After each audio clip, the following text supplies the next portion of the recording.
போகலாம். மத்திய 1:18 இயேசு கிறிஸ்துடைய ஜனனத்தின் விவரமாது அவருடைய தாயாகிய மரியாள் யோசேப்புக்கு நியமிக்கப்பட்டிருக்கையில் அவர்கள் கூடி வரும் முன்னே அவள் பரிசுத்த ஆவியினாலே கர்ப்பவதியானாள் என்று காணப்பட்டது. அவள் புருஷனாகிய யோசேப்பு நீதிமானாய் இருந்து அவளை அவமானப்படுத்த மனதில்லாமல் இரகசியமாய் அவளை தள்ளிவிட யோசனையாய் இருந்தான். அவன் இப்படி சிந்தித்துக் கொண்டிருக்கையில் கர்த்தருடைய தூதன் சொப்பனத்தில் அவனுக்கு காணப்பட்டு, தாவீது குமாரனாகிய யோசேப்பே, உன் மனைவியாக மரியாளை சேர்த்துக்கொள்ள ஐயப்படாதே.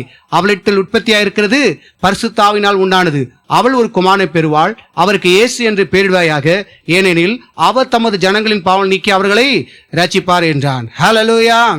இயேசுவின் பிறப்பை குறித்து இந்த மத்திய 1 பார்க்கிறோம். அங்கே இயேசுவை குறித்து சொல்லப்படுகிறது. பாருங்க, அந்த இயேசு என்ற பெயருக்கு என்ன அர்த்தம் அப்படின்னா, அவர் தமது ஜனங்களின் பாவங்களை நீக்கி ரட்சிப்பார். ஆண்டவர் பாவங்களை மட்டும் நம்மளை மன்னிக்கிறது இல்ல, பாவத்தின் கொடிய வல்லமையிலிருந்தும் கர்த்தர் என்ன பண்ணுகிறார்? ரட்சிக்கிறவராக இருக்கிறார். இயேசுவை குறித்தான ஒரு சரியான வெளிப்பாடு நமக்கு தேவையா இருக்கிறது. பாருங்க, இன்னைக்கு உங்களுடைய வாழ்க்கையில இயேசுவை நீங்கள் பெற்று இருக்கிறீர்கள். இங்க இயேசுவை நீங்க பெற்று இல்லைன்னா ஆண்டவரை நோக்கி கூப்பிடுங்க. இயேசுவே, எனக்குள்ள வாரும், என் இருதயத்தை உமக்கு திறக்கிறேன், இரத்தத்தால் பாவங்களை எல்லாம் கழுவி சுத்திகரியும். இயேசுவே, என் இருதயத்தில் வாரும், என் வீட்டிலே வாரும் சொல்லுங்க. அதுதான் ரட்சிப்பு. ஆண்டவர் உடனே உங்களை அவர் பிள்ளையாக ஏற்றுக்கொள்ள அவர் வல்லமையுள்ள தேவனாக இருக்கிறார். ஆமென். இயேசு உங்களுக்குள் வந்து விடுவார். நான் சொல்றத சொல்லுங்க. ஒரு சிலர், இயேசுவே எனக்குள்ள வாரும், என்னுடைய எல்லா பாவங்களையும் மன்னியும், இரத்தத்தால் கழுவி சுத்திகரியும். நீர் எனக்கு தேவை, என் வாழ்க்கைக்கு தேவை, என்னை நீர் வழி நடத்த வேண்டும். என் தெய்வமே எனக்குள்ள வாரும். ஆமென். ஹல்லேலூயா. பாருங்கள், இயேசு எப்படிப்பட்டவர் என்பதை புரிந்து கொள்ள வேண்டும். இயேசுவை பார்த்து பயந்து ஓட வேண்டிய அவசியம் இல்லை. அநேக நேரங்களில் சில பேர் பார்த்தீங்கன்னா சில தவறுகள் பாவங்கள் செய்யும் போதெல்லாம், ஓ இயேசு விட்டா எப்படி வருது, ஐயோ பயமா இருக்குது. கர்த்தர் சொல்றாரு, நான் தான் உனக்கு தேவை. ஏன்னா நீ இப்படியே ஓடிட்டே இருக்கிற வரைக்கும் வாழ்க்கையில எந்த மாற்றம் உண்டாக போறதே இல்லை. நீ பயந்து ஓடுறதில்லை, இப்போ நான் உன்னை மாற்ற போகிறேன். கர்த்தர் ஜனங்களுடைய வாழ்க்கையை மாற்றும்படியாய் தேவன் தமது குமாரனை அனுப்பினார். அப்போ குமாரனை குறித்து சரியான வெளிப்பாடு தேவையா இருக்குது நமக்கு. இயேசுவை பார்த்து பயந்து ஓடுறதில்லை. ஹலோ, ஐயோ நான் இவ்வளவு பாவம் செய்தேன், அவ்வளவு பாவம் செய்தேன். பாவம் தப்பு தான், அதை நான் சரின்னு சொல்லலை. ஆனா கடவுள்கிட்ட ஓடுறதான் மிகப்பெரிதான பாவம். பாவத்துல மிகப்பெரிதான பாவம் என்ன தெரியுமா? கடவுள்கிட்டே மனுஷன் வராம, இயேசுகிட்டே வராம ஓடி ஒளிந்து கொண்டு ஓடுறான் பார்த்தீங்களா, அதுதான் மிகப்பெரிதான பாவம். ஏன் தெரியுமா? அப்படி கடவுளை விட்டு மிக தொலைவிலே ஓட ஓட அவன் நரகத்துக்கு நேராய் ஓடிக்கொண்டிருக்கிறான், நரகத்தின் பாதைக்கு நேராய் ஓடிக்கொண்டிருக்கிறான். அவன் இயேசுவின் இடத்தில் வருவான் என்றால், இப்ப சொல்றாரு, இப்போ நான் உன் பாவத்தை மன்னிக்கிறது மட்டுமல்ல, இனி பாவம் செய்யணும்னு இருக்கிற உனக்குள்ள ஒரு விருப்பம் இருக்கு பத்தியா, அந்த விருப்பத்திலிருந்து உன்னை ரட்சிக்கிற தேவன் நான் என்றார். ஆமென். கால்தடி கர்த்தரை ஸ்தோத்திரிப்போம். காலையில நல்ல செய்தி இல்லையா? நல்ல செய்தியா துக்க செய்தியா? சந்தோஷமா இருக்கா இல்லையா? எங்கிட்ட நம்மளை பத்தி ஏதாவது சொன்னாலும் சொல்லி வரும், அப்படி பயந்துட்டே உட்காரீங்க. அதெல்லாம் பயப்படாதீங்க.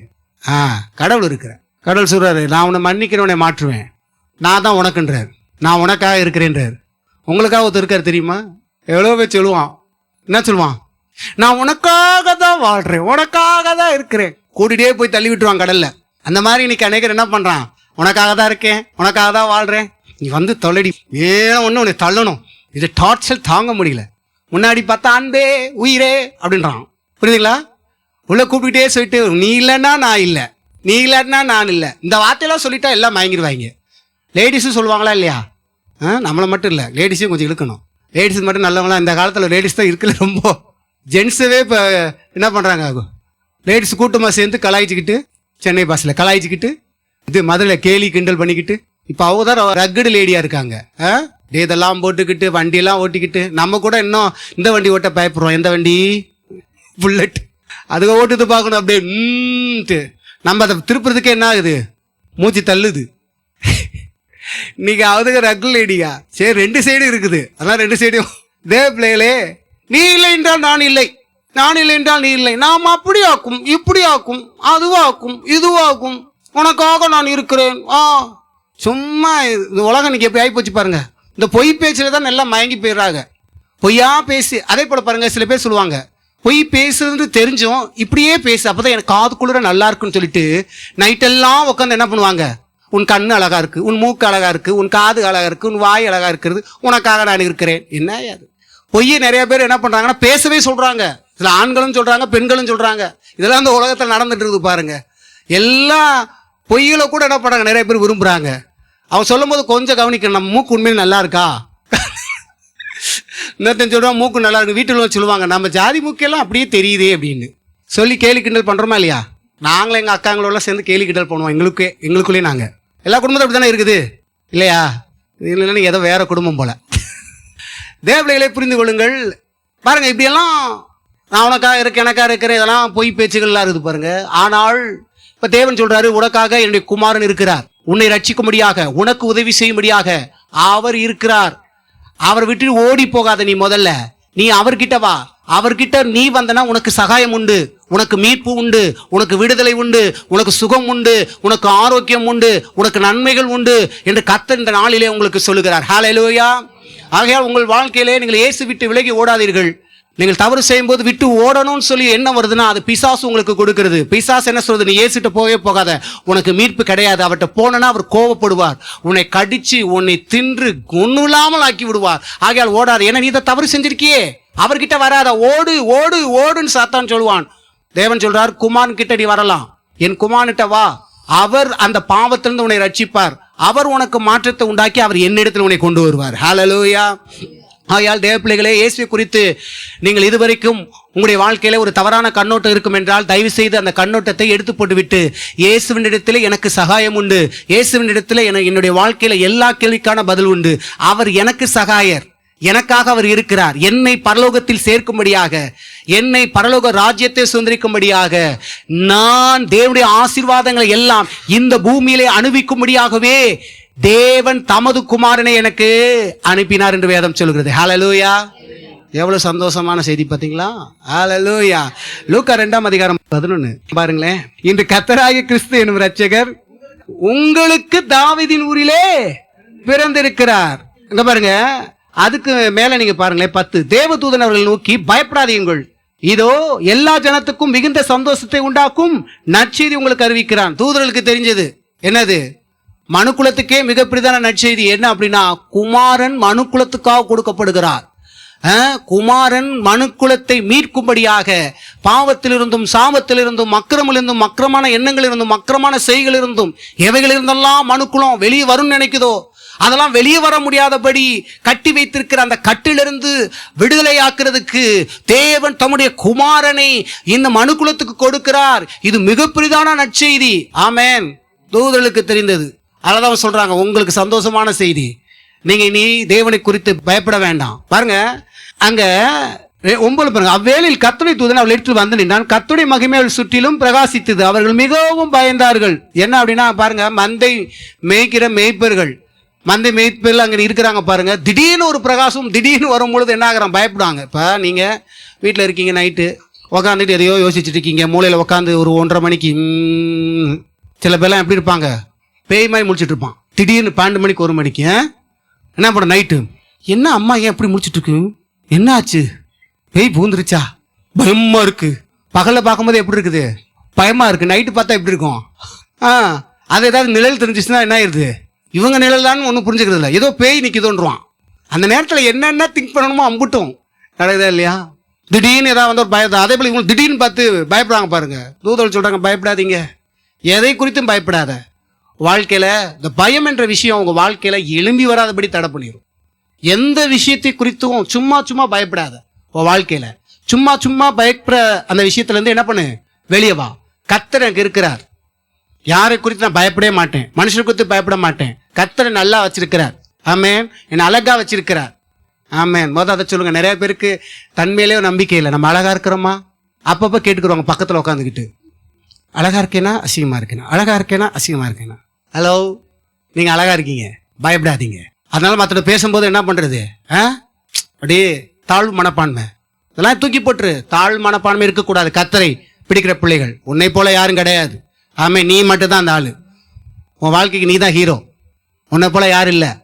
அழகு அதில் சொல்லுங்க, உங்களை போல யாரும் அழகானவங்க இல்லைங்க, அழகே இல்லை. உங்களுக்கு நீங்க தான் அழகு. நீங்க கொஞ்சம் அழகா இருக்கீங்கன்னு தான் சொல்லுங்களேன் பக்கத்துல, சொன்னாவே எல்லாருக்கும் சந்தோஷம் வரும். ஹல்லேலூயா. தாழ்வு மனப்பான்மை இருக்க வேண்டிய அவசியம் இல்லை. இப்ப கர்த்தர் உங்களோட இருக்கிறார், உங்களை போல யாரும் இல்லை. என்கிட்ட எதெல்லாம் இல்லைன்னு சொல்லி ஒவ்வொரு நிமிஷமும் நீங்க தாழ்வு மனப்பான்மை அடைகிறீங்களோ, நீங்க அப்ப நினைக்க வேண்டிய விஷயம், யோசிக்க வேண்டிய விஷயம் என்ன தெரியுமா? உங்களுக்குள்ளே ஒருவரை நீங்கள் பெற்று வைத்திருக்கிறீர்கள். உங்களுக்குள்ளே ஒருவரை நீங்கள் பெற்று வைத்திருக்கிறீர்கள். அவர் யார் தெரியுமா? இயேசு கிறிஸ்து. அவர் சாதாரணமானவர் அல்ல. உங்களுக்கு வேண்டிய ஞானத்தையும் புத்தியையும் அறிவையும் என்னெல்லாம் வேண்டுமோ அத்தனை உங்களுக்கு தருவார். இப்போ எதுக்கு நம்ம தாழ்மான பழமை அடைய? எனக்கு புத்தி இல்லை, அறிவு இல்லை, நான் எப்படி வேலை செய்ய போகிறேன், அப்படி செய்ய போகிறேன். பாருங்க, இங்கெல்லாம் இந்த மாதிரி அற்புதம்லாம் நடந்திருக்கு பாருங்க. வேலையில் போய் சேர்த்து விட்டாச்சு. அந்த வேலையில் போனால் படித்ததே இதுக்கு கம்மி. இப்போ அந்த வேலைக்கு போய் பார்க்கணும். ஐயோ எனக்கு இதெல்லாம் தெரியல, பயமாக இருக்கும் வேலை பார்க்குறதுக்கே அப்படின்னு வச்சுக்க பாருங்க. நான் சொன்னேன், உனக்குள்ள இருக்கிற கர்த்தர் பெரியவர். அவர்கிட்ட என்ன இருக்குது? இந்த வேலை செய்வதற்கான ஞானம் தேவனிடத்தில் இருக்கிறது. நீ தேவனிடத்தில் கேட்கும்போது உனக்கு எல்லாவற்றையும் அவர் கொடுப்பார். நீ தேவனிடத்தில் கேட்கும்போது உனக்கு எல்லாம் தருவார். நீ அவன்கிட்ட ஜோமனி போ, என்ன நடக்கும் பாருங்க. பாருங்க, ஜோமனோட தேவன் மிராக்கள் செய்தார். பாருங்க, அந்த கம்பெனியில இந்த பிள்ளைகள் வேலையை பார்க்கறதை பார்த்து பிரமிப்படைந்தார்கள். எல்லாம் டிகிரி படிச்சதுங்க, இதுக வெறும் 12th. தேவ பிள்ளைகளே என்னாச்சுன்னா பிரமிப்படைய ஆரம்பித்தார்கள். ஏன்னா எல்லாம் டிகிரி ஹோல்டரு, இது டிகிரி கிடையாது, வெறும் 12th. புரியுதுங்களா? வெறும் தமிழ் மீடியம் கார்பரேஷன் ஸ்கூலு. எப்படி இருக்கும்? அப்படிப்பட்ட ஆட்களை தான் கர்த்தர் பிரமிப்பாய் மாற்றி விடுவார். நான் அதில் படிக்கல இதில் படிக்கல, எனக்குமே இன்னும் வருத்தம் இருக்குது. எனக்கெல்லாம் பார்த்தீங்கன்னா வீட்டில் சில நேரம் திட்டுவேன். இப்போ வரும்போதெல்லாம் கொஞ்சம் கீழே இறக்கி அவங்கள குத்தணுன்றக்காண்டி என்ன சொல்லுவேன், ஃபேமிலியாக கூட நான் விரும்பினது மாதிரிலாம் நீங்கள் படிக்க வைக்கல, அப்படியாக்கும் என்ன பண்ணுறது. நேரம் கோவம் போது கொஞ்சம் மாம்சத்தில் பேசத்தான் வருது. ஆனால் கர்த்தருக்கு ஸ்தோத்திரம் பண்ணுகிறேன். கர்த்தருடைய ஞானம் இன்னைக்கு இருக்கிறதுனால பார்த்தீங்கன்னா எங்கே வெளியே சொன்னாலும் நான் கார்பரேஷன் ஸ்கூலில் படின்னு சொன்னேன், நம்பவே மாட்டாங்க. இவைகளுக்கெல்லாம் காரணம் என்னென்றால் தேவனுடைய ஞானம் எனக்குள் வெளிப்படுகிறது. தேவன் அந்த ஞானத்தை தருகிறார். தேவ பிள்ளைகளே, எனக்கு மட்டுமல்ல, அவரை தேடுகிற யாவருக்கும், அவரிடத்தில் கேட்கிற யாவருக்கும் அவர் எல்லாவற்றையும் அள்ளக்கூடியவராக இருக்கிறார். உங்களுக்கு கொடுப்பதற்காக தான் அவர் உங்களுக்குள்ள இருக்கிறார். உங்களுக்கு என்ன தேவைகளோ அந்த நேரத்தில், அந்த நிமிடத்தில் கர்த்தர் உங்களுக்கு கொடுப்பதற்கு அவர் உடன் இருக்கிறார், உங்களுக்குள் இருக்கிறார் என்ற அறிவு தான் இப்ப நமக்கு தேவையா இருக்குது. ஒரு சில விஷயம் நம்முடைய வாழ்க்கையில் இல்லைன்னா உடனே நம்ம பதட்டப்படுறோம், பயப்படுறோம், அழுகுறோம், தேய்க்கிறோம். ஆனா உள்ள இருக்கிற இயேசுவை மறந்துடுறோம். ஆஹா, இயேசு இருக்கிறாரே, இது இல்லையா? அவர் இருக்கிறார், அவர்கிட்ட கேட்போம். அவர் கேட்டா அவர் நமக்கு என்ன பண்ணுவார்? எல்லாவற்றையும் தருவார். ஏனென்றால் பிதாவாகிய தேவன் தமது குமாரனை எனக்கு இலவசமாய் கொடுத்திருக்கிறார். அவர் எனக்குள்ள இருக்கிறார். கடவுளை எங்க ஓடி போய் தேடுற? மலையிலையும் குகைகளையும் அங்கேயும் இங்கேயும் ஓடுறியா? நீங்க நிறைய பேர் மலையில கோயில உட்காந்துக்கிட்டு நீ தியானம் பண்ணிக்கிட்டே உட்காந்துருக்கிறான். சொல்லு, சொல்லு, கிளிங் சொல்லு சொல்றாங்களா இல்லையா? அதுலயும் சிலது அது சவுண்ட் விடணுமா? நீங்களா விட்டது இல்லையா? கிளிங் கோயில உட்காந்து பண்றாங்களா இல்லையா தியானம்? சும்மா உட்காந்து தியானம் பண்றது மட்டும் இல்ல, அதுல சில இதெல்லாம் சொல்லணும். அதுவும் இருக்குது. கிளிங்கு கிளங்குன்னு என்னென்னமோ சில வேர்ட்ஸ்லாம். ஏன்னா அந்த அந்த சப்தம் அந்த இடம் பொழுது அது சில விதமான பவர் கிடைக்குன்னு சொல்லிட்டு அவ்வளோ இருப்பான் பாருங்க. அது மட்டுமல்ல, கடவுளை தேடுவதற்கு மலையில குகையில எல்லாம் ஓடி அப்படி இப்படின்னு இன்னும் இருக்கிறான் பாருங்க. எங்கெங்கயோ சில கோயிலுக்குள்ள உள்ள விட மாட்டான், அடிச்சு என்ன பண்றான், பத்தி விடுறான், உள்ள வராதன்னு. இப்பெல்லாம் அப்படி ஆகி போச்சு. ஈஸியா என்ன பண்றான், பக்தர்களை என்ன பண்றான், அடிக்கிறானா இல்லையா? கோவில் நிர்வாகம் அடிக்கதா இல்லையா? இப்போ இடையில செய்தி படிக்கவே இல்லையா? அதெல்லாம் படிக்க மாட்டீங்க. நீங்க வேற மாதிரி செய்தி நல்லா பார்ப்பீங்க. எவன் மண்டையை போட்டான், எவன் என்ன தப்பு செஞ்சான், இதுதான் ஃபர்ஸ்ட் பார்ப்போம். அதனால தான் அவனு ஃபிளாஷ் நியூஸ் என்ன போடுவான், இங்க இது நடந்தது, 4 பேர் இப்படி ஆகும், இப்படி மனைவி கணவனை கள்ள தூக்கி மண்டை போட்டு விட்டாள், இன்னொருத்தரை பிடித்தாள். ஆகா, நல்லா இருக்கு, சிறப்பு செய்தியா இருக்கு, கொஞ்சம் ஒத்து படிப்போம். படிக்க வேண்டியதெல்லாம் படிக்க மாட்டான். இந்த மாதிரி செய்தியெல்லாம் என்ன பண்ணுவான், நல்லா போய் என்ன பண்ணுவான், படிப்பான். தேவ பிள்ளைகளே, விளங்கிக் கொள்ளுங்கள். நீங்கள் இப்போது சரியாக புரிந்து கொள்ளுங்கள். உங்களுக்குள்ளே ஒருத்தர் வாழ்ந்து கொண்டிருக்கிறார். நீங்கள் என்றைக்கு இயேசுவே எனக்குள்ள வாரும் என்று கூப்பிட்டீர்களோ அப்பொழுதே அவர் வந்து விட்டார். வந்தர் உள்ளதா இருக்கிறார், உங்களை விட்டு விலகல. அதனால பாருங்க, எப்போதுமே நாம சில நேரம் சோர்வடையும் போதும், நாம பார்த்தீங்கன்னா கலங்கும் பொழுதும் பாருங்க, சில பேர்லாம் சொல்லுவாங்க, நான் சோர்வா இருந்தேன், கலக்கமா இருந்தேன், கர்த்தர் என்கிட்ட இப்படி பேசினார். எப்படி? நான் உன்னை விட்டு விலகுதில்லை, உன்னை கைடுதில்லை. எப்போ பார்த்தாலும் இந்த வார்த்தையை மறுபடியும் தம் பிள்ளைகள் சொல்லிட்டே வருவார். நீங்க எப்பெல்லாம் சோர்ந்து போய் இந்த வசனம் வந்துகிட்டே இருக்கும், உங்களுக்குள்ள துணிச்சுக்கிட்டே இருக்கும். நான் உன் கூட தான் இருக்கேன், நான் உன்கிட்ட விலகல கைடுன்னு. ஏன் சொல்றா தெரியுமா? நான் உன் கூட தான் இருக்கிறேன்னு சொல்லும் போது நீ அதை இன்னும் உண்மையா அதை ஏற்றுக்கொண்டேன்னா நீ இப்ப கலங்க மாட்ட, கவலைப்பட மாட்ட. நீ இன்னும் கவலைப்படுறனா நான் உனக்குள்ள இருக்கிறேன் என்பதை இன்னும் நீ ஏத்துக்கல, உள்ளத்தினால ஏத்துக்கல. வெறும் வாயில சொல்லிட்டு இருக்க, சும்மா அப்படியே போற இல்ல. உள்ளத்தின் ஆழத்திலிருந்து உண்மையாய் உனக்குள் அவர் இருக்கிறார், உண்மையாகவே உனக்கு உதவி செய்வார் என்பதை நீ உள்ளான ரீதியில் ஏற்றுக்கொண்டிருப்பேனா? இப்போ உள்ள கவனிப்ப, நீ எவைகளை குறித்தெல்லாம் கவலைப்பட்டிருந்தோ அது மேல இருக்கிற கவனத்தை எடுத்து கர்த்தர் மீது உன்னுடைய கவனத்தை வைப்பாய். இயேசு கிறிஸ்துவின் மீது உன்னுடைய கவனத்தை வைப்பாய். ஆமென். தேவப்பிள்ளைகளை புரிந்து கொள்ளுங்கள். உங்கள் வாழ்க்கையில சும்மா அது இல்லை இது இல்லை அப்படி இல்லை இப்படி இல்லை எது இல்லாம இருக்கலாம். ஆனா எல்லாமே ஒருத்தருக்குள்ள இருக்கிறது. அவரவே நான் பெற்று இருக்கிறேன். தங்க சுரங்கத்துல சில பேர் என்ன பண்றான், தங்கத்தை போய் கொஞ்சம் கொஞ்சம் வெட்டி எடுத்துட்டு வரான். இப்போ ஓனச்சுரா நீ வெட்டி தான் எடுக்கலாம், இது என்னோட ஃபேக்ட்ரி, தங்க சுரங்கமே எனக்கு சொந்தம். ஹலோ, சில பேர்லாம் பார்த்தீங்கன்னா ஏதோ கோயில் போயிட்டு உட்காந்து இந்த மீட்டிங்கில் போய் உட்காந்துட்டு வருவோம். ஏதோ சும்மா சோம்பிட்டு ஏதாச்சும் ஆண்டட சோம்பிட்டு தான் கிடைக்காதா அப்படின்னு வருவாங்க. ஒரு சிலர் கண்டிப்பாக தருவார். இவங்க சும்மா அன்னைக்கு மட்டும் ஏதோ வாங்கிட்டு போயிடுவாங்க. ஏன்னா அப்படி தானே கடவுளை பார்க்குறாங்க. உங்களை விளங்கிக் கொள்ளுங்கள். உங்களுக்கு நீங்கள் போய் கொஞ்சமாக போய் தங்க எடுத்துகிட்டு வர மாதிரி வாழ்க்கை வாழ போகிறீங்களா? இல்லை, அந்த ஃபேக்ட்ரி ஓனரே இங்கே இருக்கிறார், இவரோடு தொடர்ந்து தொடர்பு கொள்ள போறீங்களா? தொடர்ந்து அவரோடு பேச போறீங்களா? வாழ்க்கையில தொடர்ந்து முழங்கால் படிட்டு ஜெபத்தில் ஆண்டோடு பேசணும். ஆண்டவரே நீர் என்னோடு இருக்கிறீர், நீர் எனக்குள்ள இருக்கிறீர், நான் பயப்பட மாட்டேன். பாருங்க, எனக்கு பரிசுத்த ஆவியானவர் சொன்ன விஷயம், நீ இந்த வார்த்தையை கவனித்தியா? இப்ப எல்லாரும் சாட்சி சொல்றதா இருக்கட்டும், கடவுள் வேதத்துல எல்லா இடங்களிலும் தாசர்களோடு பேசும்போது கூட அவர் சொல்ற விஷயம் ஃபர்ஸ்ட் பயப்படாதே, நான் உன் கூட இருக்கிறேன். அதை சொல்லிக்கிட்டே வராரு பாருங்க. அதுல என்ன சொல்றேன்னா அதை கவனி. நீ வெளியே எங்கேயும் போய் தேவையில்லாத பார்க்காத, உன் கூடயே தான் இருக்கிறேன். கட்டப்பட்ட சூழ்நிலை இருக்கியா? ஐயோ நான் கட்டப்பட்ட சூழ்நிலை இருக்கிறேன். கடவுள் எங்கே சொல்றாரு? அங்கதான் நான் இருக்கேன், அங்கேயும் இருக்கேன். கட்டப்பட்ட சூழ்நிலை யார் இருக்கா? நீ மட்டும் இல்ல, அந்த சூழ்நிலைக்குள்ளேயும் அவர் உன்னோடு தான் இருக்கிறார். ஹலோ, எதிரிகள் உங்களை சூழ்ந்திருக்கிறார்களா? பயமுத்துறாங்களா? உன்னை ஒரே போடு போட போறேன், ஐயோ யாரும் இல்லை என்னை காப்பாற்ற அப்படின்றீங்களா? கர்த்தர் தான் சொல்றாரு, நான் உன் கூட தான் இருக்கேன் அங்கேயும். எத்தனை பேருக்கு புரியுது? எவ்வளவு எதிரிகள் சூழ்ந்திருந்தாலும் எதிரிகளை பார்ப்பதை விட்டு விட்டு நீர் என்னோடு இருக்கிறீர், நீர் என்னை பாதுகாக்கிறீர், இந்த ரெண்டு வார்த்தை சொல்லி பாருங்க. எவனும் உண்மையில் கை போடுவதில்லை. கர்த்தர் சொல்றார், ஒருவனும் உண்மையில் கை போடுவதில்லை. தேவப்பிள்ளைகளே, எப்படிப்பட்ட ஆண்டவர் நீங்க பெற்றிருக்கீங்க? நீங்க நம்ம பண்ற தப்பே இந்த அறிவே இல்லாம இருக்கிறோம். சும்மா இயேசு ஆமா எனக்குள்ள இருக்கிறோம் அப்படி இல்லை. அதுதான் ஆண்டவர் என்கிட்ட சொன்னார். நான் மறுபடியும் சொல்றேனே, எந்த ஒரு மனிதனும் அந்த வார்த்தையை உற்று கவனிப்பதில்லை நான் சொல்றது. ஏன்னா அவனுக்குள்ள நான் இருப்பதே அவன் உணர மாட்டான். ஹலோ, உங்க வீட்டுக்கு ஒருத்தர் வராரு, கெஸ்ட் வராரு, அவரை பார்த்துட்டு இப்படி போகிற கூட்டம் இருக்குது. வரா இந்த இருக்கிறாரு, இவர் எப்படிப்பட்ட தெரியுமா, இவர் ஐஸ்வர்யர், போய் நல்லா பேசின வச்சா நமக்கு எல்லாம் கிடைக்கும், அது கிடைக்கும் அப்படின்றது வேற. மதிச்சு பேசுறவங்களோட மதிச்சு யார் அவரோட பேசுறாங்களோ அவங்களுக்கு என்ன கிடைக்கும்? அவங்க எல்லாத்தையும் பெற்றுக்கிடுவாங்க. கண்டுக்கிறோம் இருந்தும் பிரயோஜனம் இல்லை. அநேகர் தேவன் எடுத்திருந்த அற்புதங்களை பெறாத காரணம் என்ன தெரியுமா? தேவன் உள்ள இருக்கிறார் என்ற அறிவு இல்லை, அவரோடு உட்காரதில்லை, அவரோடு பேசுறதில்லை. தேவப்பிள்ளைகளே, அற்புதம் நடக்குமா நடக்காத சுத்திட்டு இருக்காதீங்க. அற்புதத்தை உண்டாக்குற கடவுளே உங்க உள்ள, அங்கதான் அந்த மிஷினே அங்கதான் இருக்குது. அற்புதம் செய்கிற மிஷினே எங்க இருக்குது? உள்ளதா இருக்குது. அது இல்லை இதுல இல்லை, எல்லாமே எங்க இருக்குது? உங்களுக்குள்ள இருக்கிறது. உங்களுக்குள்ள இருக்கும் ஆண்டவர் இடத்துல இருக்கிறது. ஹல்லேலூயா! எத்தனை பேருக்கு இப்ப சந்தோஷம்? இதுதான் பெரிய நற்செய்தி. இது முன்னாடி நீங்க எப்படி வேணா இருக்கலாம். இனி உங்களுடைய வாழ்க்கையில ஒன்றை கவனிங்கள், கடவுள் உங்களோடு இருக்கிறார் என்பதை. வாசிப்போம். யாக்கோபு 1ஆம் அதிகாரம், யாக்கோபு 1ஆம் அதிகாரம் 5வது வசனம். உங்களில் ஒருவன் ஞானத்தில் குறைவனாய் இருந்தால் யாவருக்கும் சம்பூர்ணமாய் கொடுக்கிறவரும் ஒருவரையும் கடிந்து கொள்ளாருமாகிய தேவனிடத்தில் கேட்க கடவன், அப்பொழுது அவனுக்கு ஞானத்துல எனக்கு ஞானம் இல்லை, குறைவா இருக்கேன், அறிவில்லை, புத்தி இல்லைன்றீங்க பாத்தீங்களா? நான் சொன்னேன் பாத்தீங்களா? அவன் என்ன பண்ணணும்னு இங்க வேதம் தெளிவா சொல்லுது. உனக்கு ஞானத்துல குறைவா இருக்குன்னா நீ போய் அநேக புத்தகத்தை படின்னு போய் சொல்லல. நீங்க நிறைய பேர் புத்தகத்தை படிக்கிறான், நிறைய ஞானத்தை அடையணும் சொல்லி. ஒருவேளை படிங்க இல்லைன்னு சொல்லல, ஆனா அதுல தான் ஞானம் இருக்கு என்பதை வேதத்துல சொல்லல. நீ அங்க போய் ஓடி நாடி படின்னு சொல்லல. அதுக்காக ஸ்கூலுக்கு போக கூடாது, நீங்க ஸ்கூலுக்கு போகணும், அது வேற இது வேற, எதையும் கோத்துடக்கூடாது, அது வேற இது வேற. சொல்ற நல்லா கவனிக்கணும். ஆனால் இப்ப சொல்றாரு, இப்போ உனக்கு என்ன ஞானத்துல பல ஞானம் இருக்குது. குடும்பத்தை நடத்துறதுக்கு ஒரு ஞானம் தேவை, தெரியுமா? இன்னைக்கு அந்த ஞானம் இல்லாதனால்தான் குடும்பம் ரெண்டா பிரியுது. அந்த ஞானம் தேவனுக்குள்ள இருக்குது. நிறைய பேர் கேட்டு பெற்றுக்கொள்ளாதனால்தான் இப்ப பிரச்சனை குடும்பத்துல. எவ்வளவு உபதேசம் பண்ணாலும் கேட்டு என்ன பண்ணாங்க, நமக்கு எல்லாம் இருக்கும், நமக்கு எல்லாம் தெரியும் போயிட்டா செதறுது குடும்பம். அப்போ குடும்பத்தை நடத்துறதுக்கான ஞானமும் யார்கிட்ட இருக்குது? கர்த்தர்ட்ட இருக்குது. ஞானம்னா எல்லாத்துக்கும் ஒரே ஞானம் கிடையாது. குடும்பத்தை நடத்துக்கான ஞானம் இருக்குது. ஒவ்வொரு வேலைக்கும் ஒவ்வொரு விசேஷ ஞானம் இருக்கிறது.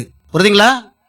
அப்போ எல்லாத்துக்கும் தனிப்பட்ட ஞானம் இருக்கிறது. அப்போ உனக்கு இப்ப என்ன ஞானம் தேவை? எதுக்குரிய ஞானம் தேவை?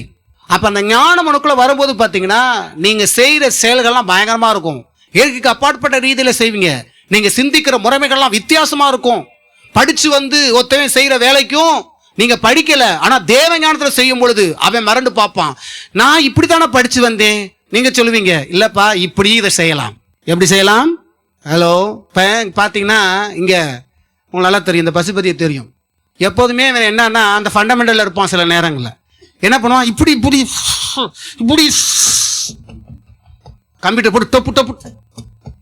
அவன் எப்போதுமே என்னன்னா அந்த ஒரே ஃபண்டமெண்டல் ஒரே விஷயம். நான் சொல்லுவேன், ஏன்டா இதை இப்படியும் பண்ணலாமே, பண்ணிப்பாரு, இதை இப்படியும் நீ செய். அப்போ பாருங்க, அந்த படிச்சு வந்தவங்களாம் எப்படின்னுவாங்கன்னா என்ன பண்ணுவாங்க, இப்படி போட்டால் தான் அந்த கணக்கு, இல்லை இப்படியும் போடலாம். அதுதான் தேவஞானம். அப்போ அவர்களை காட்டிலும் அவர்கள் இத்தனை வருஷம் படிப்பை காட்டிலும் இவன் எளிமையா என்ன பண்ணிடுறான், பெரிய ஞானவனா இருக்கிறான். அதுக்காக ஸ்கூலுக்கே போகாம வந்துடாதீங்க. ஸ்கூலுக்கு போகணும், புரியுதுங்களா? படிக்க போகணும், அதுவும் தேவனுடைய விருப்பம் தான். ஹல்லேலூயா. பிள்ளைகளுக்கு கற்றுக் கொடுங்கன்னு யார் சொல்றா? தேவ பிள்ளைகளே, இப்போ உங்களுடைய வாழ்க்கையில வேலைக்கு நீங்க வேலை பார்க்குற இடத்துல அசிங்கப்படுறீங்களா? என்ன அந்த முட்டாத்தனமாவே செய்யுது. சில பேர்லாம் பார்த்தீங்கன்னா, நாளை வேலை பார்த்துருக்கேன் பாருங்க, நிறைய பேர் திட்டும் போது தான் எனக்கே தான் இருக்கும், வேலைக்கே சேர்த்தது என்ன இது வீணு சொல்றாங்களா இல்லையா? எல்லாத்துக்கும் முன்னக்க அதே போல சம்பளம் வாங்க வந்துட்டான் பாரு ஆளா. அது 4 பேர் மத்தியில் போய் வாங்கும் போது அந்த 4 பேரும் என்ன பண்ணுவாங்க, கேலி. ஏன்னா நாங்களாம் பார்த்துருக்கோம் எல்லாமே. பாவம், அவங்க மனசுலாம் எப்படி இருக்கும் யோசித்து பாருங்க. அவங்க அந்த சம்பளம் வாங்கும்போது எப்படி இருக்கும்? நான் மற்றவங்கள ஃபீல் பண்ணுவேன், அவன் இந்த இடத்துல நம்ப இருந்தால் எப்படி இருக்கும். அதனால தான் என்னால் இப்படிலாம் பேச முடியுது அந்த இடத்துல. ஆனால் நீங்கள் மட்டும் ஃபீல் பண்ணவே பண்ணாதீங்க, உங்களை மட்டும் ஃபீல் பண்ணுங்க, மற்றவங்கள ஃபீல் பண்ணாதீங்க. மற்றவங்க என்ன நினைக்கிறாங்க என்பது என்ன பண்ணணும், ஃபீல் பண்ணணும். மற்றவங்க எப்படி உணர்றாங்க, மற்றவங்க எப்படி நினைக்கிறாங்க, இந்த இடத்துல மற்றவங்க எப்படி சிந்திக்கிறாங்க என்பதை அப்போ வழங்கி கொள்ளுங்களேன். சொல்லுவாங்க, சில ஓனரே திட்டுவார், உனக்கு நான் வெட்டியாக தான் என்ன பண்ணுறேன், சம்பளத்தை கொடுக்குறேன், வீணாக தான் கொடுக்குறேன், உன்னால் என்ன எனக்கு இன்னொரு சில வேலைக்கு போகல, வெளியே போனால் தான் உங்கள் மண்டையில் இருக்கிற எல்லாமே தெரியும், அங்கே போனால் தான். இங்கே அப்படியே அறிவாளி மாதிரி வீட்டுக்குள்ளேயே குதிரை ஓட்டிட்டு இருப்போம். குண்டு சட்டியில் டொக்கொட்ட டொக்கொட்ட டொக்கொட்ட டொக்கொட்டு குதிரை ஓட்டுற சொல்லலாம். குண்டு சட்டிலே என்ன பண்ணுறான், வீட்டுக்குள்ள உட்காந்து தன்னை பெரிய அறிவாளி மாதிரி காமிச்சிட்டு இருப்பாங்க. பார்த்தீங்களா? சில பேர்லாம் வெளியே போனாதான் நீ அறிவாளியா முட்டாளன்றது இந்த ஒன்று உலகம் பார்த்து உனக்கு சர்டிஃபிகேட் கொடுக்கும். காரி துப்புங்க. வேலை பார்க்குறது சும்மா கிடையாது தெரியுமா? நீங்க நினைக்கிற மாதிரி இல்லை, அங்கேயும் ஒரு விசேஷ ஞானம் இருந்தால் தான் இது, இல்லைன்னா போச்சு எல்லா விஷயத்திலும். வேறு வேலை மட்டும் இல்லை, அங்கே பிரச்சனைகளும் இருக்கும், எல்லாத்தையும் மேற்கொண்டு போகணும். எல்லாத்துக்கும் விசேஷ ஞானம் நமக்கு தேவையா இருக்கிறது. இந்த பொல்லாத கொடிய உலகத்தில் உட்கார்ந்துருக்கிறோம். இந்த பொல்லாத கொடிய உலகத்திலையும் கடவுள் உங்களுக்கு உதவி செய்ய கர்த்தர் சொல்றார், ஏற்கனவே உனக்கு என்னுடைய குமாரனை கொடுத்திருக்கிறேன், அவரிடத்தை தொடர்பு கொள்ளு, அவரோடு போய் பேசு. ஹல்லேலூயா. அவர் உனக்கு உதவுவார். வேலையை பார்த்து பயப்படாத. இப்போ உன்னை பார்த்து வேலை பார்க்கலாம் பயப்படாங்க, ஆஹா என்ன பிரம்மாண்டமா வேலை செய்யறாங்க இவங்க, ஞானத்துக்கு முன்பாக செயலுக்கு முன்பாக நம்ம நிற்கவே முடியலையே. ஹலோ, நீங்கள் வந்து பார்த்தீங்கன்னா ஒரு கம்பெனியில் வந்து பார்த்தீங்கன்னா ஒரு 10 ப்ராடக்டை வந்து 2 நிமிஷத்தில் மற்றவங்க 10 ப்ராடக்ட் போகிறாங்கன்னா நீங்கள் 50 ப்ராடக்ட் போடுவீங்க. எப்படி இதே 2 நிமிஷம் தான், நான் 10 தான் போட முடியும், தாண்ட முடியல, நீங்கள் எப்படி 50 போட்டீங்க? அதுதான் தேவஞானம். தேவஞானத்தை பெற்று வேலை பார்க்கலாம் பார்த்தீங்கன்னா நிறைய சாட்சி சொல்லுவாங்க. இங்கே மட்டும் நிறைய சபையில் நீங்கள் பார்த்தீங்கன்னா கர்த்தரிடத்தில் கேட்டு பெற்றுக்கொண்டவர்களாம் எவ்வளோ சாட்சி சொல்லியிருக்கிறார்கள். இங்கே ஒரு சில சாட்சி வந்திருக்கிறது. தேவ பிள்ளைகளே, இதெல்லாம் ஏன் சொல்கிறேன் என்றால், இப்படிப்பட்ட உதவிகள்லாம் உங்களுக்கு இருக்கும்போது இதெல்லாம் நீங்கள் பயன்படுத்தாமல் தவறி விடுறீங்க. உங்கள் அப்பா சொல்கிறார், எப்பா பேங்கில் லட்சக்கணக்காக போட்டிருக்கேன்னு சொல்லியும் என்னடா வாங்குறேன், என்னடா போகிற, என்கிட்ட காசு இல்லை, எங்கள் அப்பா தரவே மாட்டியான். முட்டாள்னு அர்த்தம். என்ன சொன்னார் அப்பா? உன் பேரில் என்ன பண்ணியிருக்கேன், பேங்கில் காசை போட்டிருக்கேன். அப்போ என்ன பண்ணணும், அவன் போய் பேங்கில் போய் காசை எடுக்கணும். அதை தான் தேவன் பிதாவாகிய தேவன் சொல்கிறார், என்னை குமாரனை கொடுத்துருக்கிறேன், உனக்கு தேவையான எல்லாமே அங்கே இருக்குது. இப்போ நீ அழ வேண்டாம், தேய்க்க வேண்டாம், உன்னை இப்படிலாம் பேசுகிறாங்கன்னு சொல்ல வேண்டாம். நீ இவையெல்லாம் பெற்றுக்கொண்டனா இப்போ எந்த வாய் உனக்கு ரொம்ப பேசுதோ அந்த வாயை உன்னை புகழ்ந்து பேசும்படி நான் வைப்பேன். நீ தான் இப்போ பெறாமல் இருக்கிற, நீ தான் அவரோட தொடர்பு கொள்ளாமல் இருக்கிற, நீ தான் அவருடன் ஐக்கியம் இல்லாமல் இருக்கிற, நீ அவரோட போ, அவரோட பேசு. அவர் உனக்காகவே இருக்கிறார். தனிப்பட்ட ஒவ்வொரு நபருக்கும் இயேசு கிறிஸ்து சொந்தமானவர். நான் மட்டும் அவரை பொத்திலாம் வச்சுக்கிற முடியாது. ஆரம்பத்தில் சிறுபிள்ளைத்தனமாலாம் சொல்லுவோம், ஏசப்பா நீங்க மட்டும் தான் சொந்தம், உங்களை யாரும் நான் விட்டு கொடுக்க மாட்டேன் ஆண்டவரே, I love you, I kiss you, இப்படிலாம் பயங்கரமா ஜாலியாக கொஞ்சுவோம். என்ன சிரிக்கிறீங்க? உலக மனுஷனை போய்கிட்டு முத்தம் கொடுக்குறதா வியாதி வந்து கிடக்குது. ஏசுக்கு முத்தம் கொடுங்க அப்படின்னு கொடுங்க, உங்ககிட்ட இருக்கிற வியாதியெல்லாம் ஓடும்.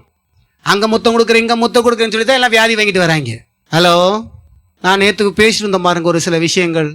நான் பேசிருக்கும் போது சொன்னேன், இப்போ சென்னை ஆஸ்பத்திரிக்கு நீங்கள் வந்து கவர்மெண்ட் ஆஸ்பத்திரிக்கு போனாவே நீ நல்லா இருக்க இல்லையோ போய் HIV டெஸ்ட் எடுத்துட்டு வந்துறான்.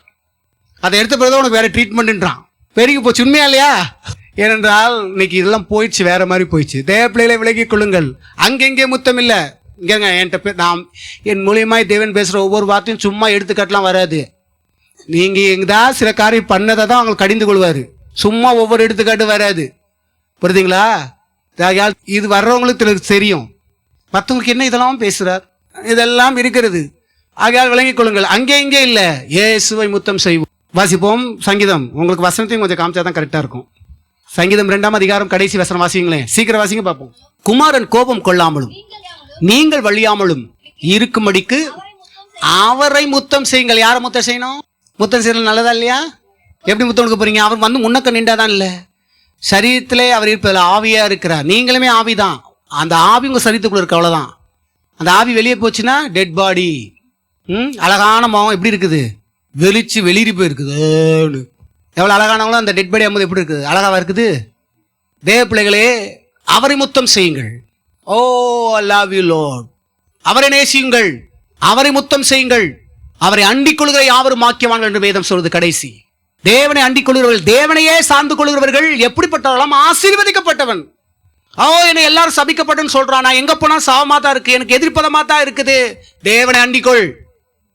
இப்போ அதே சபிக்கப்பட்ட மனுஷன் சபிக்கப்பட்ட விதத்திலே அவன் வாழ்க்கை போய்கொண்டிருக்கும் என்றால், இப்போ எவன் இயேசுவை அண்டிக் கொள்கிறானோ, எவன் இயேசுவை சார்ந்து கொள்கிறானோ, இப்போ அதே நபர், சபிக்கப்பட்ட நபர் ஆசீர்வதிக்கப்பட்ட நபராக மாறிவிடுகிறார், பாக்கியவானா மாறிவிடுகிறார். எத்தனை பேர் புரியுது? ஜோரா ஆண்டவர் கைத்துட்டுங்க. சில பேர்லாம் இன்னும் இந்துக்களை நீங்க பாத்தீங்கன்னா, இவன் வீட்டுக்குள்ள வந்தாவே வீடு என்ன ஆயிரும்? ரெண்டாகும், கலகமாயிரும், இருக்கிற பணம்லாம் என்ன ஆயிரும்? போயிரும். கேள்விப்பட்டது இல்லையா? நம்மளே விட்டுருக்க மாட்டோம். முன்னாடி இந்த சனியம் உள்ளக்குள்ள வந்துச்சுன்னா என்ன ஆகும்? முடிஞ்சிச்சுரா அப்படின்ட்டு. உண்மை. ஏன்னா சில பேர்கள் தரித்திரமாவே சபிக்கப்பட்டதா பிசாசோட இணைஞ்சிருப்பாங்க. இந்த ஜென்மங்க உள்ள கால வச்சாவே என்ன ஆகுது? ஒரு மாதிரி இருக்குதா இல்லையா? உண்மைங்க. நான் சொல்லுகிறேன், அப்படிப்பட்ட நபராய் நீங்கள் இருப்பீர்கள் என்றால், அப்படி நீங்கள் பெயர் வாங்குவீர்கள் என்றால், உங்களை வீட்டுக்குள்ள விடுவதற்கெல்லாம் பயந்தவர்களாய் இருப்பார்கள் என்றால், இப்போ அதே ஆளை தான் கர்த்தர் இப்ப என்ன பண்றாரா? ஆசீர்வதிக்கப்பட்டவனாய் மாற்றுகிறார். நீங்க வரணும், நீங்க என் கால் வைக்கணும், நீங்க எனக்காய் ஜெபிக்கணும்னு சொல்லி மாற்றுவார். எந்த வாழ்க்கை உங்களுக்கு இப்ப தேவை? அநேக நேரம் மற்றவங்க சொல்ல நமக்கே தெரியுதா இல்லையா? நம்மளை பார்த்து என்னது இது, நம்ம போனாலும் அப்படித்தான் இருக்கு, நம்ம போய் காலை வச்சாவே நல்லா சந்தோஷமா இருந்துச்சு, குடும்பம் ரெண்டாயி போச்சு சொல்றோமா இல்லையா? உணர்றோமா இல்லையா? நல்லா தான் இருந்துச்சுங்க. ஆனா உண்மையில் நான் எங்க போய் கால் வைக்கணும், அங்கே என்ன ஆகுது? ரெண்டாயுது. இல்லைன்னா இப்படி இருந்த குடும்பம் என்ன ஆகுது? கவுந்துக்குதா இல்லையா? தேவ பிள்ளைகளே என்றால் அங்கே பின்னாடி வருகிற பாவம் என்ன பண்ணுது? பின்னாடி வருகிறது. வேதம் அதை தானே சொல்லுகிறது. தேவனே அதை சொல்லியிருக்கிறார். அதை வாசிப்போம். ஆதியாகமம். சீக்கிரம் வாசிங்க. வசந்த இருக்கு, கொஞ்சம் காமிச்சிட்டு போனோம்னா இன்னும் உங்களுக்கு புரியும். ஏதோ கதை பேசுறோம் அப்படி இல்லை, இதெல்லாம் உண்மை. வாழ்க்கையில இதெல்லாம் நடக்குது. இதெல்லாம் பாருங்க. 7வது வசனம் 2:7. நீ நன்மை செய்தால் மேன்மை இல்லையோ, நீ நன்மை செய்யாதிருந்தால் பாவம் வாசற்படியில் படுத்திருக்கும், அவன் ஆசீர்வதிக்கப்பட்டிருக்கும், நீ அவனை ஆண்டு கொள்வாய் என்றார். நீ மேலே பாருங்க, சொல்றார் ஆண்டவர், நீ நன்மை செய்தால் மேன்மை உனக்கு, நீ பாவம் செஞ்சனா அந்த பாவம் என்ன பண்ணுமா? நன்மை செஞ்சா உன் பின்னாடி என்ன வரும்? எங்க நான் இவ்வளோ நன்மை செஞ்சேன், எனக்கு தீமையா வந்துட்டு இருக்கு. அப்படி இல்லை. உன்னை கவனிங்க, நன்மை செஞ்சீங்களா? கண்டிப்பா நன்மை அனுப்பிங்க. அப்ப தீமைகள் எப்படி வந்துச்சு? நீங்க தீமைகளும் பண்ணிருப்பீங்க, அதுவும் சேர்ந்து ஒரு 2 தானே வரும். நீங்க நன்மையே செய்வீங்கன்னா என்ன ஆகுது? உங்களுக்கு நன்மை உண்டாகும். அப்ப பாருங்க, பாவம் மூதாதையர்கள் நம்ம இதுலலாம் வரும் பாருங்க. நிறைய பாவம்லாம் சில பேர் பின்னாடி வந்துகிட்டே இருக்கும். இவன் செஞ்சதில்ல, பின்னாடி இருக்கிற பாவம் என்ன பண்ணும் சொல்லுவாங்க பார்த்தீங்களா? வம்ச வழியா வருது. வம்ச வழியா சில பேருக்கு ஆண் வாரிசு இருக்காது, பெண் வாரிசு இருக்காது. பார்த்துருக்கீங்களா? சொல்லுவாங்க தெரியுமா? அதுக்கான நிவர்த்தி செய்யாத வரைக்கும் அவங்களுக்கு வந்து குழந்தை வந்து தங்காதுன்னுவாங்க. சில விஷயங்களாம், சில சாபங்கள், சில பாவங்கள் எல்லாம் அதை பின்பற்றும் பாருங்க. அப்போ அது பின்னாடியே இவங்களை பின்னாடி வரும். அவங்க வாழ்க்கையில நன்மையே வரவிடாமல் தடை பண்ணும் அது. இவங்க என்னதான் உட்காந்துக்கிட்டு அழுதாலும் புலம்பினாலும் நன்மை வரப்போறது கிடையாது. 4 பேருக்கு உதவி செஞ்சாலும் எனக்கு உதவி செய்ய மாட்டானேன்னு சொல்லுவாங்க பாருங்க. ஏன் இவனுக்கு உதவி செய்ய மாட்டான்? அங்கெங்கெல்லாம் செய்யறான், எனக்கு செய்ய மாட்டான், எனக்கு செய்ய புலம்பிக்கிட்டே இருப்பாங்க.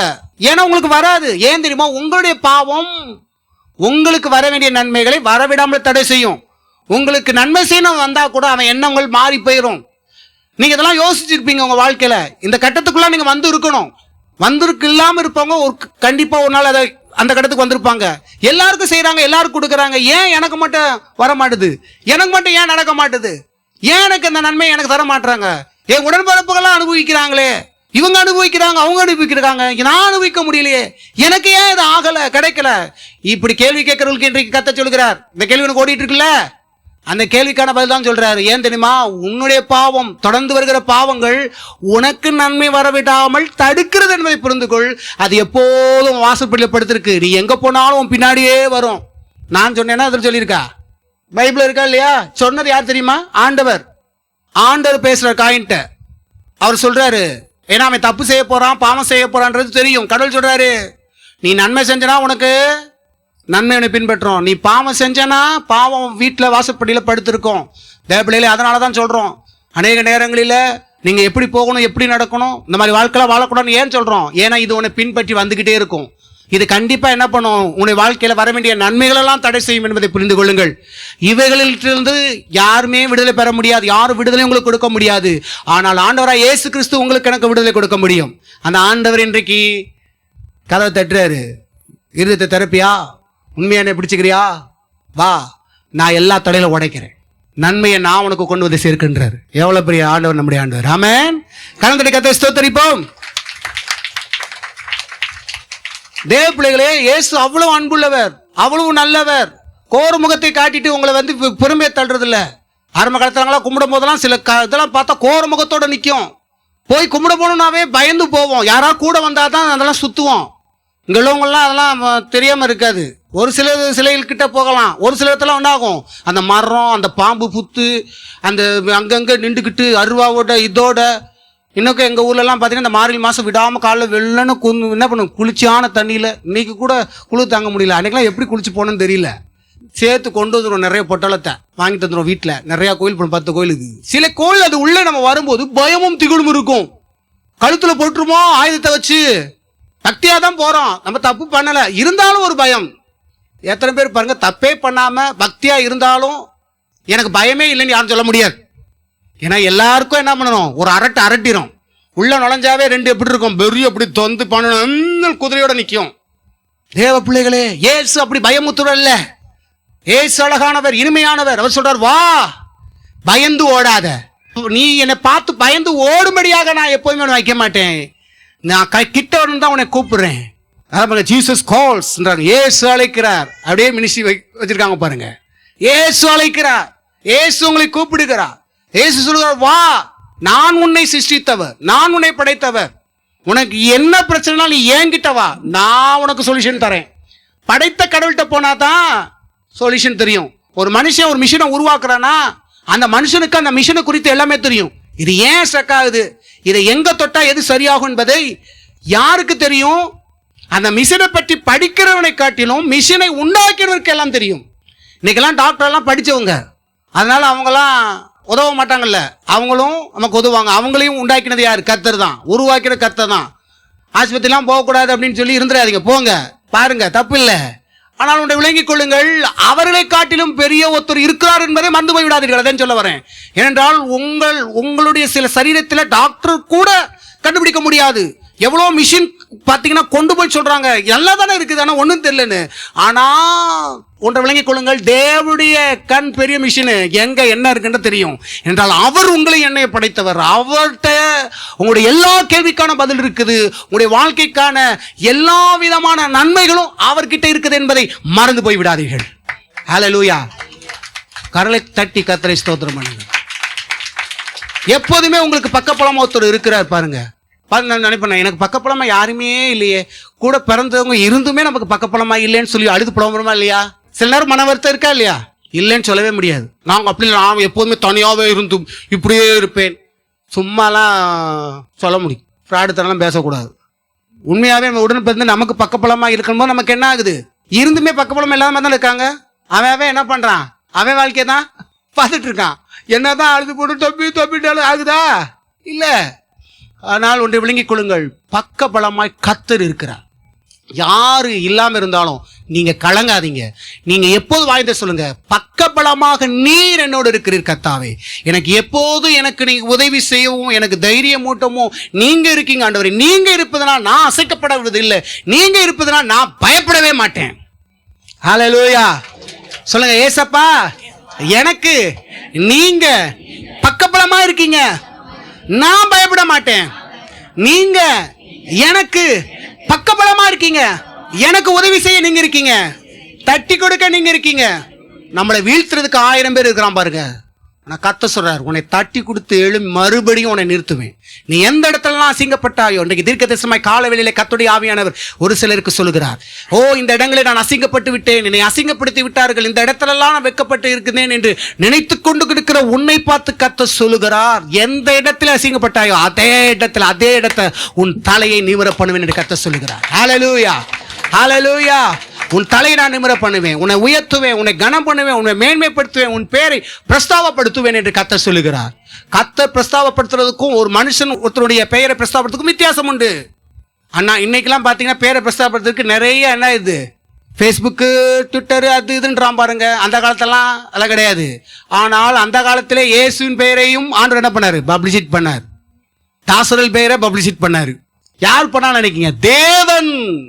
தேவன், அதே தேவனுங்க உண்டு. உன் பெயரை கர்த்தர் பெருமைப்படுத்துவேன் என்கிறார். ஹல்லேலூயா. கர்த்தர் மிகவும் நல்லவர். ஆகையால் தேவ பிள்ளைகளை விளங்கிக் கொள்ளுங்கள், அவர் நம்மோடு இருக்கிறார். யோவான் 3:16 சீக்கிரம் வாசிங்க, முடிக்கணும். பாருங்க, கெட்டு போகாமல் நித்திய ஜீவனை அடையும்படிக்கு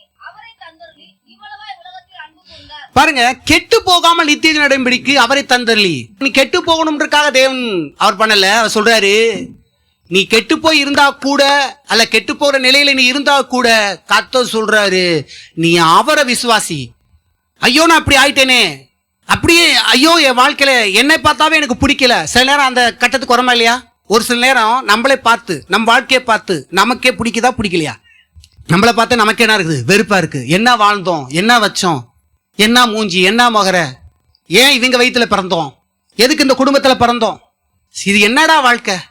நம்ம விரும்பின வாழ்க்கை நமக்கு கிடைக்கல, விரும்பின அழகு நமக்கு கிடைக்கல, என்னெல்லாம் துக்கப்படணுமோ, எவைகள் பேரெல்லாம் நம்ம இது பண்றோமோ நினைக்கிறோமா இல்லையா?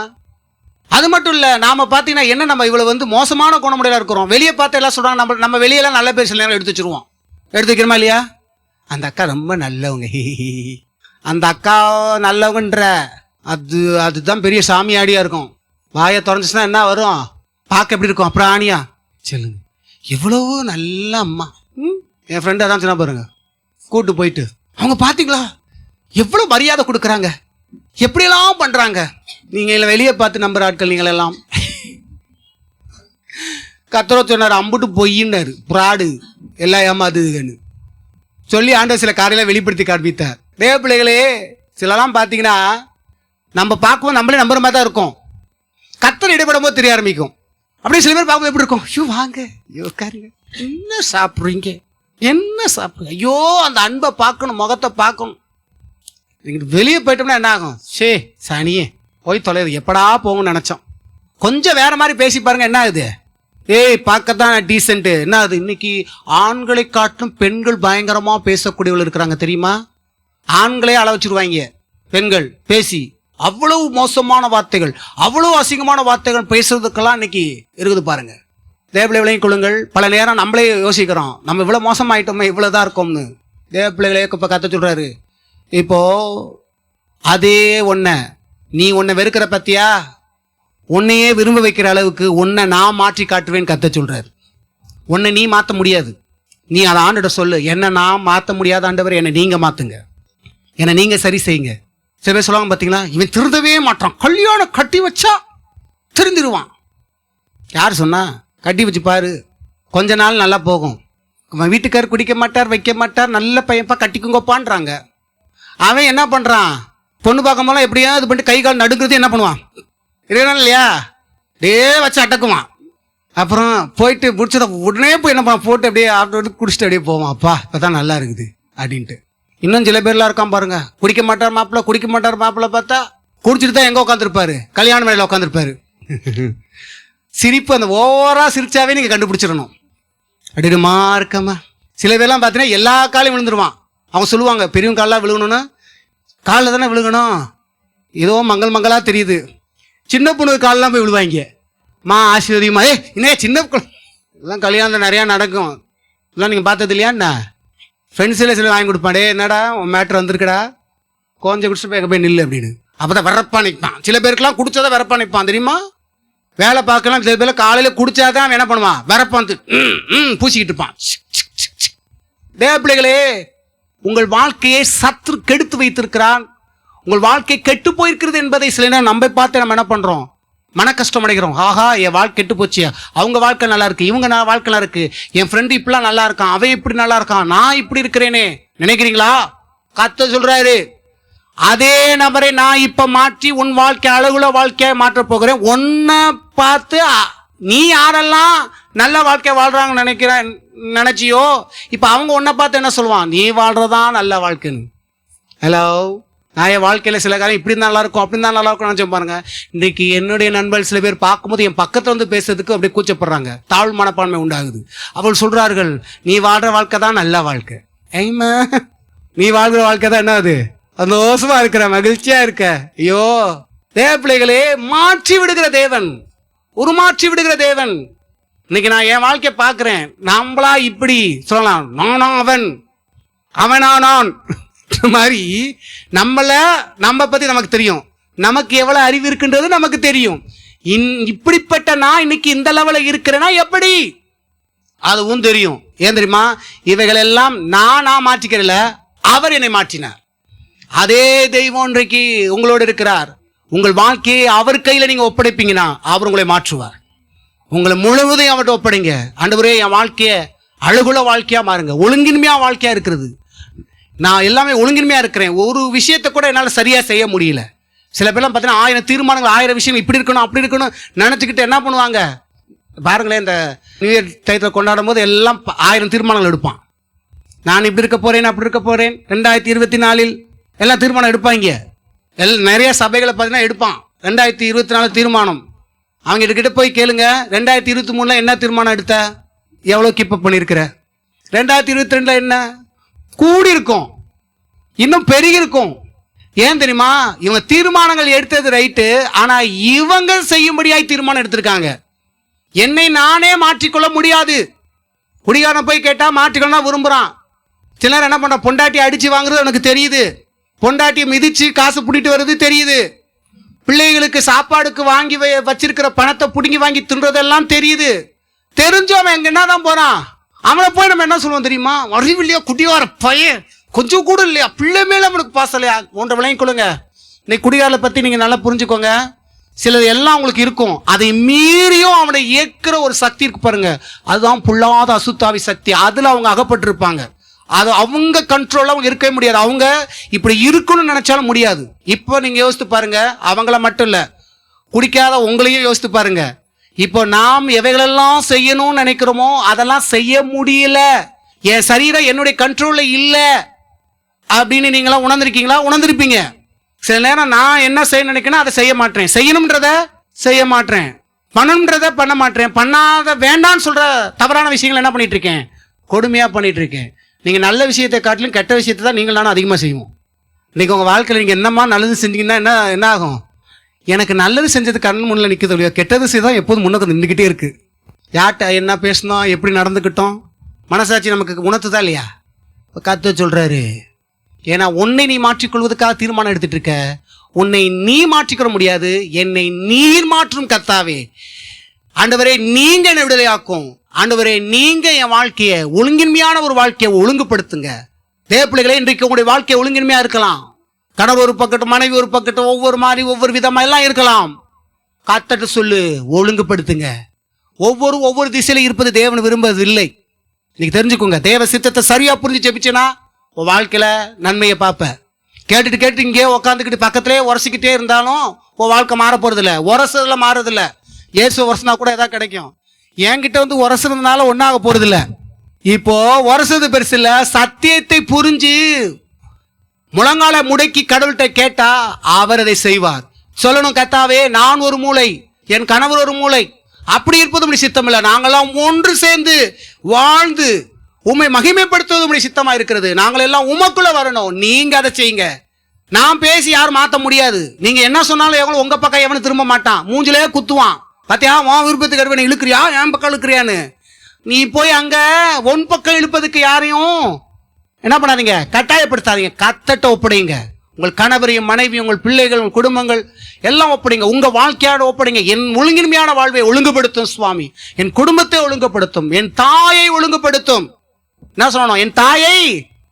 இன்னைக்கு அநேக தாய்கள் வேற மாதிரி இருக்கிறாங்க, பாவம். அவங்க கூட சில பிடிகள் இருப்பாங்க. அவர்களையும் கர்த்தர் விடுதலையாக்க வல்லமையுள்ளவர். அவர்கள் வாழ்க்கையும் கர்த்தர் ஒழுங்குபடுத்துகிறவர். ஆகையால் நாம் அநேக சொற்களினாலே அநேக மாற்றம் நினைக்கிறோம், முடியாது. இதெல்லாம் உள்ளான நிலையில் இருக்கிற சில ஆவியின் போராட்டங்கள். அதுகளெல்லாம் கர்த்தர் மட்டும் தான் விடுதலை கொடுக்க முடியும். உள்ள போய் யார் கிரியை செய்ய முடியும்? நீங்க செய்ய முடியுமா? நான் செய்ய முடியுமா? யார் உள்ளே நீங்க போக முடியுமா? நான் உள்ள போய் உன் பாடிக்குள்ள வந்துடுறேன், நுழைய முடியுமா? என்ன நுழைஞ்சா நல்லா இருக்கும். என்ன வேணாலும் செய்யலாம், யாரை வேணாலும் அடிக்கலாம், யாரை வேணாலும் துவைக்கலாம், என்ன பண்ணலாம்? ஒன்று பண்ண முடியும். கர்த்தர் உள்ளே போக முடியும்.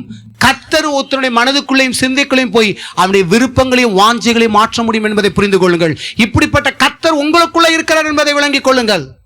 ஹலோ, கிறிஸ்துமஸ்னா சும்மா அது ஏதோ இயேசு வந்தார், குடியில் ஏதோ வந்து தொங்கிக்கிட்டு கிடந்தார், அல்லேலோ அல்லேலோ அல்லேலோ அல்லேலோ இப்படிலாம் பாடி கிறிஸ்துமஸ் கொண்டாடி கேக்கு தின்னுட்டு போனோம். அது அதெல்லாம் மத சடங்காச்சாரம். இன்னைக்கு வெளியே என்ன பண்றான்? வேன்ல உட்காந்துக்கிட்டு இயேசுவை தொங்க போட்டுக்கிட்டு ஊர் ஊரா சுத்தி காணிக்க வாங்கிட்டு போறான். லட்சமா சம்பாதிச்சிருவாங்க. புரிஞ்சுங்களா? ஏமாத்தி. இயேசு கிறிஸ்து கரெக்டா வருஷம் என்ன பண்ணிடுவாங்க? குழந்தை ஆக்கிடுவாங்க. இயேசுவை யார் குழந்தை ஆக்கிடுவாங்க? அதை பாட்டு நிறைய பேர் நம்மளை தொட்டு கொடுப்பாங்க. இயேசப்பா குழந்தையா இருக்கிறார். அன்னை மேரி அம்மா அந்த உட்காந்துருக்குது. சூச்சை அப்புறம் இங்கே உட்காந்துருக்கிறார். மறுபடியும் அவர் குழந்தை ஆக்கிட்டே இருக்கிறதா? என்னுடைய பர்த்டே அந்த மாதிரி வருஷம் குழந்தையா இருந்தால் இன்னும் நல்லா இருக்கும். உண்மையா இல்லையா? வருஷம் ஏறிட்டு போகுது.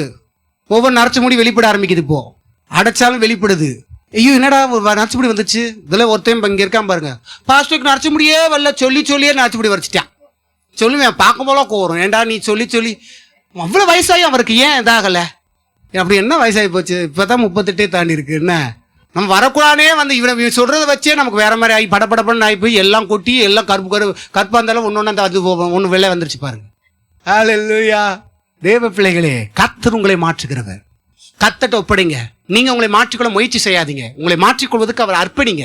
நான் பேசுற வார்த்தையை கவனமா கேளுங்க. என்ன விதத்துல அர்ப்பணிக்க சொல்றேன்னு. நீங்க உங்களை மாற்றிக்கொள்வதற்கு நீங்களே முயற்சி செய்யாதீங்க. அதை அவர்கிட்ட விட்டுருங்க. ஜெயிலுக்குள்ள உங்களை பூட்டிட்டான், வெளியே வர முடியாத அளவுக்கு பெரிதான பூட்டு. இப்போ வெளியே வர நீ என்ன நினைச்சாலும் வெளியே வர முடியுமா? முடியாது. அதை விட்டுட்டு யாராவது ஒருத்த திறந்தா நல்லா இருக்கும், ஒரு கோடி கும்பிடு போடுவேன் அப்படின்னா நீங்க எதுவுமே போராட வேண்டாம். அழகாக ஒருத்தரும் திறந்து விட்டானா என்ன ஆகும்? ஈஸியாக வெளியே வந்துடுவீங்க. இப்போ நம்ம என்ன பண்றோம்னா, அந்த கட்டுக்குள்ள நம்ம ஜெயிலுக்குள்ள இருக்கிற மாதிரி இந்த கட்டை நம்ம உடைக்க பார்க்குறோம். கல்லை வச்சு என்ன பண்ண தட்டி பார்க்குறோம். சாதா பூட்டு தான் உடையும். ஃபாரினர்லாம் போட்டுற பூட்டெல்லாம் பார்த்துருக்கீங்களா? பெரிய பெரிய இடத்துலலாம் நீங்கள் கல்லை போட்டு உடைச்சாலும் ஷூட் பண்ணாலும் கூட என்ன ஆகாது? திறக்காது. அப்படிப்பட்ட பூட்டுகள்லாம் இருக்குது. உங்களுக்குலாம் என்ன பூட்டு தெரியும்? கோத்ரேஜ் பூட்டு தான் தெரியும். என்ன பூட்டு? கோத்ரேஜ். 100 ரூபா பூட்டு வாங்கி போட்டுவாமா, வீட்டெல்லாம் பாதுகாப்பு. இங்கிட்டு போன பிறகு உடச்சி உள்ள போய் எல்லாரும் எடுத்துட்டு வந்துருவான். நம்ம வச்சிருக்க பூட்டெல்லாம் என்ன பண்ணிடுவான்? சீக்கிரம் கேர்பினை வச்சே தொடக். உண்மையா இல்லையா? சும்மா பேருக்கு தான் போட்டுட்டு இருக்கோம். சில பூட்டுகள் நீங்கள் என்ன பண்ணாலும் என்ன பண்ண முடியாது, திறக்கவே முடியாது. அதுக்கு எளிமையான சில வழிமுறைகள் இருக்குது. அதை அப்படியே பண்ணோம்னா என்ன ஆயிரும்? சில நம்பர் சிஸ்டம்லாம் இருக்குது. சிலது காலில் வச்சே இது பண்ணி செட் பண்ணுவோம். காலை போய் வச்சேன்னா தான் அது திறக்க மாதிரி வச்சுருப்பான். வேற கால் போய் வச்சா கிளிங்னு அடித்து காலை வெட்டிடுவாங்க. நம்ம கால் வச்சா என்ன ஆகும்? திறந்துடு சீசன்னு திறக்கும். இப்படிப்பட்ட லாக்லாம் இருக்குது. தேவ பிள்ளைகளே, கர்த்தர் சொல்றாரு, பிசாசு நீங்கள் வெளியே வர முடியாத லாக்க போட்டிருக்கான். ஆனா நீ வெளியே வரணும்னு ஆட்டம் ஆடுற. நான் திருந்திருவேன், நான் மாட்டிருவேன், அம்மா நான் இனிமேல் பண்ண மாட்டேன், அடியே நான் பண்ண மாட்டேன்.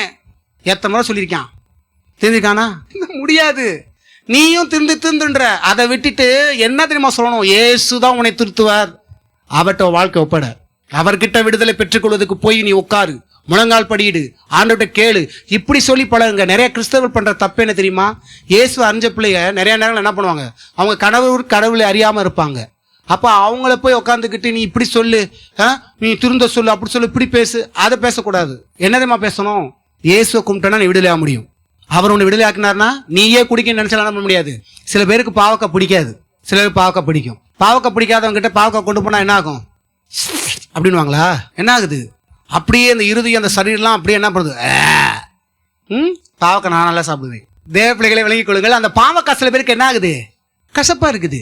அதை பார்க்கும்போது ஒரு வெறுக்கிற உள்ள வருது பாருங்க. பாவத்தை பார்க்கும்போது இந்த மாதிரி உள்ளத்தை கத்தர் கொடுத்துருவாரு. எப்படி பாவக்காய் பார்க்கும்போது வெறுப்பு உண்டாகுதோ, பாவத்தை பார்க்கும்போது என்னது வெறுப்பு உண்டாகுது. கஞ்சா தண்ணி இதெல்லாம் பார்க்கும்போது என்னது பார்க்கும்போது அவனுக்கு என்னது எச்சி ஊறுது, அப்படியே ஓடுறான். போக மாட்டேன் வாய் சொல்லிட்டு இருக்கும்போது இவன் கால் நடந்து போய்கிட்டே இருக்கும். வாய் சொல்லும் போக மாட்டேன்னு 2 ஸ்டெப்பு கால் போகும். வாய் சொல்லும் போக மாட்டேன், திருப்பி 4 ஸ்டெப்பு போகும். வாய் சொல்லும் நான் போக மாட்டேன், இன்னும் 10 ஸ்டெப்பு போவான். நான் சாப்பிடவே மாட்டேமா, உன் தலைமையில சத்தி ஆணை, எல்லாத்தையும் காலியாக்குறதுக்கு ஆணை. என்ன சொல்லணும், அம்மா மாருக்கு ஐயா மாருக்கு என்ன சொல்லணும், ஏசுட்டு போய் உட்காந்து கேளுடா, ஏசப்பா விடுதலை ஆக்குவான்னு. உன் மகனுக்காக ஏசப்பாட்ட ஜெபம் பண்ணு, விடுதலைக்காக ஜெபம் பண்ணு. அதை நீங்க செய்யுங்க, என்றால் அவர் மாற்றுவார். உங்கள் நம்பிக்கையை அவர் மேல வைங்க. என் மகன் திருந்தவே மாட்டான்னு இவ்வளவு நம்பிக்கை நீங்க வைக்கிறீங்க பாத்தீங்களா? மகனை காட்டிலும் ஆண்டவர் பெரியவரா என்ன சொல்லுங்க? பிள்ளைகளை காட்டிலும், உங்க நபர்களை காட்டிலும், மனுஷனை காட்டிலும் கர்த்தர் பெரியவரா இல்லையா? நம்ம சில பேர் சொல்லுவோம் பத்தியில், நானே சொல்லுவேன், சில நேரம்லாம் சோக்கா சொல்லிட்டு போயிடுவேன். யாரை திருத்துறாலும் ஒன்றை மட்டும் திருத்தவே முடியாது. இல்லை, ஏனென்றால் அப்படி சொல்லிட்டேன்னு வச்சுக்கோங்களேன், கடவுளுக்கு மேலே வச்சிட்டோம்னு அர்த்தம். பேச்சில் தப்பு சொல்லக்கூடாது. சோக்குக்கு வேணால் பேசிக்கலாம், ஆனால் ரியல் அது கிடையாது. ஏன் தெரியுமா? எல்லாவற்றையும் மாற்று ஒருத்தர் உண்டே, அவர் முன்னிலை இதை சொல்லாத. ஏன்னா எல்லாருமே அவருக்கு கீழே தான். அவர் நினைச்சா எவனையும் கடவுளை ஏற்று இயேசு குரோதமாக வந்த சவுலவே என்ன பண்ணார்? பவுலா மாத்தினாரா இல்லையா? எதிராக இருந்த மனுஷனவே என்ன பண்ணாரு? பைபிளை தூக்க வச்சாரு. இன்னைக்கு எத்தனை பேர் எதிராக இருந்தவங்கலாம் என்ன பண்ணார்? சாமியாடியிலிருந்து, பூசாரியிலிருந்து, மந்திரவாதிகளிலிருந்து என்ன தூக்கிட்டு இருக்காங்க இன்னைக்கு. இவங்களெல்லாம் யார் மாத்தினா? போய் புரட்டி பாருங்க யாரையெல்லாம் மாறி இருக்கிறான்னு. வேணா பணம் கொடுத்தா மாறுனா மந்திரவாதிகள்லாம். அவனுக்கு மந்திரத்தில் கிடைக்காத பணம் யாராவது கொடுக்க முடியுமா என்ன? நானும் ஆரம்பத்தில் அப்படிலாம் பேசியிருந்தால் தான் எதுவுமே வாங்கினதில்லை, அதனால மாறினதுங்க இல்லை. பிள்ளைகளே, இங்கே உள்ள ஒரு உண்மை இருக்கிறது. ஏனென்றால் இவர் வல்லமையுள்ளவர், இவர் உன் வாழ்க்கையை மாற்றுவர். உன்னால எதெல்லாம் செய்ய முடியாத அவர் செய்ய வைப்பார். உன்னால எந்த பாவங்களாம் விட முடியாதுன்றியோ அதை ஒன்றை கொண்டே விட வைப்பார். நீ எதெல்லாம் வெறுக்க முடியலன்றியோ, எந்த பாவ ஆசையில வெறுக்க முடியலன்றியோ, அதே நபரை கர்த்தர் வெறுக்க வைப்பார். ஆனா உன்னை நம்பாத, கர்த்தரை நம்பு. இன்னைக்கு உலகம் சொல்லுது உன்னை நம்புன்னு, ஆனால் வேதம் சொல்லுது உன்னை நீ நம்பாத, உன்னை உண்டாக்கினவரை நம்பு. நீங்க அநேக நேரம் உங்க நம்பியிருக்கீங்களா இல்லையா?